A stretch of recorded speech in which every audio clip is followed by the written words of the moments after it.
Hello students, welcome to our channel. நாம் இன்னைக்கு இந்த பதிவில் of early examination 12th standard biology question தான் நம்ம பார்க்க போகிறோம். இந்த கொஷினை பார்க்காம நீங்கள் ஆஃப் இயர்லி எக்ஸாமுக்கு போகாதீங்க. நீங்கள் தான் மார்க் வந்து ஸ்கோர் பண்ண முடியும்னு வருத்தப்படுவீங்க. ஸோ வீடியோவை ஸ்கிப் பண்ணாமல் ஃபுல்லாக பாருங்கள். எந்தெந்த கொஷினை நீங்கள் எப்படி அப்ரோச் பண்ணணுன்றதை நான் உங்களுக்கு விளக்கமாக சொல்கிறேன். மறக்காமல் பார்த்தீங்கன்னா நம்மளோட சேனலுக்கு நீங்கள் இப்போ தான் புதுசாக வந்திருக்கீங்கன்னா ஸ்கூல் நியூஸ் தமிழ் சேனல் நம்ம சேனலை நீங்கள் சப்ஸ்கிரைப் பண்ணி சப்போர்ட் பண்ணுங்கள். பக்கத்தில் இருக்கக்கூடிய பெல் ஐக்கானையும் ப்ரெஸ் பண்ணி ஆல் அப்படின்ற ஆப்ஷனையும் செட் பண்ணிக்கோங்க. டிஸ்கிரிப்ஷனில் வாட்ஸ்அப் சேனல் லிங்க் ஒன்று இருக்கும். அந்த லிங்க்கில் ஜாயின் பண்ணிட்டீங்கன்னா உங்களுக்கு வேண்டிய எல்லா notes updates answer key question paper எல்லாம் அங்கே வந்து சேர்ந்துடும். வாங்க இப்போ நம்ம வீடியோக்குள்ளே போயிடுவோம். ஸோ இப்போ பயாலஜி பொறுத்த வரைக்கும் பயோ பாட்டனி செக்ஷன் 1ல் இருக்கும். அடுத்து பார்த்தீங்கன்னா பயோ ஜுவாலஜி இருக்கும். உயிரி தாவரவியல், உயிரி விலங்கியல் அப்படின்னு இருக்கும். ஸோ இப்போ பார்த்தீங்கன்னா பயோ பாட்டனியில் வந்து 8 1 மார்க் நமக்கு வந்து கேட்பாங்க. அதில் பாருங்கள் ஒவ்வொரு கொஷினுமே நான் உங்களுக்கு வந்து ஷோ பண்ணுறேன். ஜஸ்ட் அந்த கொஷின்ஸ் எல்லாம் உங்களுக்கு வந்து தெரியுதான்னு பாருங்கள்.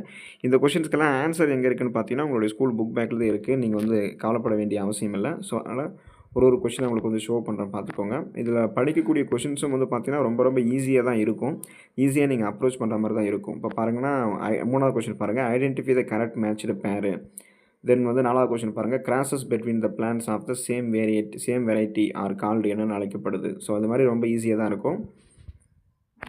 Deforestation does not lead to என்ன. அப்புறம் வந்து பார்த்தீங்கன்னா which of the following is not sedimentary cycle. So அது மாதிரி வந்து 7th கொஷின் 8th கொஷின் எல்லாமே பார்த்துக்கோங்க. Which of the following is indicators of fire 8th question. So இது மாதிரி பார்த்தீங்கன்னா பயோ பாட்டனி உங்களுக்கு இன்னொரு டைம் கூட ஷோ பண்ணுறேன். 3வது கொஷினும் தெரியுது பாருங்கள். இது நோட் பண்ணிக்கோங்க. 1 மார்க்லாம் இம்பார்ட்டன்ட் தான். ஸ்கூல் புக்கில் தான் இருக்குது, நீங்கள் பார்த்து படிச்சுக்கோங்க. ஏன்னா பயோ பாட்டனி பொறுத்த வரைக்கும் 1 மார்க்லேயும் நம்ம நல்லா வந்து ஸ்கோர் பண்ணணும். 1 மார்க் முடிஞ்சதுக்கப்புறம் செக்ஷன் 2 வந்தீங்கன்னா 2 மார்க் நீங்கள் வந்து எழுதணும். ஆனால் அங்கே உங்களுக்கு வந்து பார்த்தீங்கன்னா 1 2 3 4 5 6 கொஷின் கொடுத்துருப்பாங்க. அதில் வந்து 2 சாய்ஸ் நீங்கள் விட்டுட்டு எழுதலாம். ஆனால் படிக்கும்போது எல்லாமே படிச்சுக்கோங்க. எழுதும்போது நீங்கள் சாய்ஸ் விட்டு எழுதிக்கலாம். இதில் இருக்கக்கூடிய ஒவ்வொன்றுமே ஈஸியாக தான் இருக்கும். இப்போ பாருங்கள், நான் படிக்கிறேன். Define codominance, what is hybrid, write short notes on pollen kit, define biopiracy, what is green revolution, draw a label diagram of dicot seed. So இதெல்லாம் நீங்கள் வந்து படிச்சுக்கோங்க. சாய்ஸ் விடாமல் ஒவ்வொன்றுமே இம்பார்ட்டன்ட் தான்.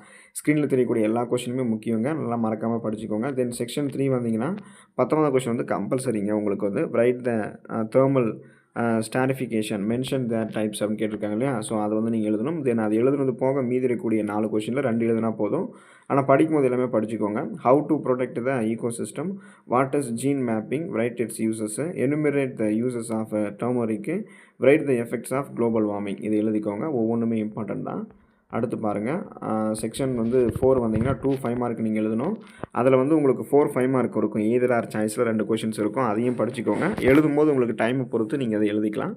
ஸோ அந்த 20A 20B அதுவும் முக்கியம், 21A 21B அதுவும் முக்கியம். ஒவ்வொன்றும் நல்லா படிச்சுக்கோங்க. தென் வந்து பார்ட் 2 பயாலஜி வந்து பயோ ஜுவாலஜி இருக்கும். அதில் வந்து நீங்கள் உயிரி விலங்கியல் வந்துட்டீங்க இப்போ வந்து. ஸோ இதுலேயும் 1 மார்க் இருக்கும். 1 மார்க்கும் படிச்சுக்கோங்க. ஒவ்வொரு கொஷினை ஷோ பண்ணுற பாருங்கள். ஒவ்வொன்றுமே இம்பார்ட்டன்ட் தான். ஈஸியாக நீங்கள் அப்ரோச் பண்ணுற மாதிரி தான் இருக்கும். இப்போ பாருங்கள், second question, which of the following is not STIA இந்த waste generated by the mobile phones, which among the following metal is most abundant. Then 4th question பாருங்கள், 5th கொஷின் 6th கொஷின் எல்லாமே உங்களுக்கு வந்து ஈஸி தான். ஈஸியாகவே வந்து நீங்கள் எழுதிக்கலாம். 4th கொஷினாக ஒரு ஆக்சிடென்ட் ஆகிடுச்சு அப்படின்னா, பிளட் லாஸ் ஆகுது அப்படின்னா, எமர்ஜென்சியாக ஒரு பிளட் வந்து நம்ம கொடுக்கணும். ஆனால் உங்களுக்கு வந்து எந்த பிளட்டுன்னே தெரியல அப்படின்னா நம்ம எந்த பிளட்டு கொடுக்கலாம் அப்படின்றத நீங்கள் எழுதணும். அப்புறம் 5th கொஷின் 6th கொஷின் பாருங்கள், 7th கொஷின் 8th கொஷின் எல்லாமே இம்பார்ட்டன்ட் தான். உங்களுக்கு வந்து ஸ்கூல் புக் பேக்கில் தான் இருக்குது. உங்களுக்கு இன்னொரு டைம் கூட நான் வந்து ஷோ பண்ணுறேங்க. ஃபஸ்ட்டு கொஷின்லேருந்து 5th கொஷின் வரைக்கும், தென் 5thலேருந்து 8th வரைக்கும் இப்போ ஷோ ஆகுது. நல்லா நோட் பண்ணி படிச்சுக்கோங்க. அடுத்து வந்தீங்கன்னா ஆன்சர் எனி 4 கொஷின்ஸ் 4 2 மார்க்கு. முன்னாடியே சொன்ன மாதிரி பார்த்தீங்கன்னா எல்லாமே படிச்சுக்கோங்க. எழுதும்போது சாய்ஸ் விட்டு நீங்கள் எழுதிக்கலாம். Differentiate between the regeneration lizard and planaria, what is called ovulation, in which day it is occurred. அப்புறம் what is surrogacy, differentiate mRNA from HNRNA, what are the advantage of ELISA. இப்போ எய்ட்ஸ்க்கான test பண்ணுவாங்க பார்த்தீங்களா, அதான் எலைசா. அப்போ expand BDO PAN இதெல்லாம் நீங்கள் எழுதிக்கோங்க.